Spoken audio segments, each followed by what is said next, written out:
5 طلقات اتلقاها البطل تيمور، 5 وما مات. يا عيال لو اقول لكم حتقولوا ذا فيلم هندي، ذا فيلم بنغالي، انا لو ما شفت الفيديو ما حصدق. طبعا هنا تيمور وقف عند بيته وبينزل الاغراض وزي كذا، ويجي له طبعا هذا المطارد من وراء الحرامي. شوفوا اطلق عليه من مسافه قريبه كمان، لكن تيمور اتمكن انه يطرحه في الارض. شوفوا جلده طيحه في الارض رغم انه اطلق عليه.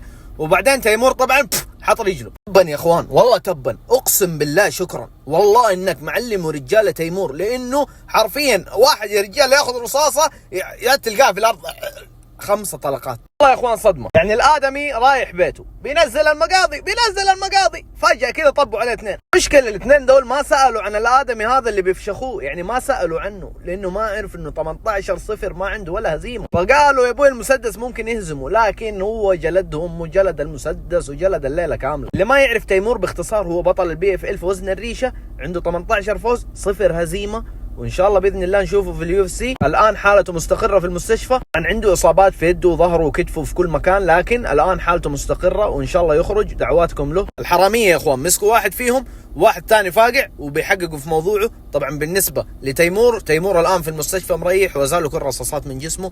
دعواتكم له بالشفاء. بطل بي اف ال 4-0 بالبي اف ال. وفولو لايك اذا حاب تعرف كل جديد في عالم القتال، والسلام عليكم.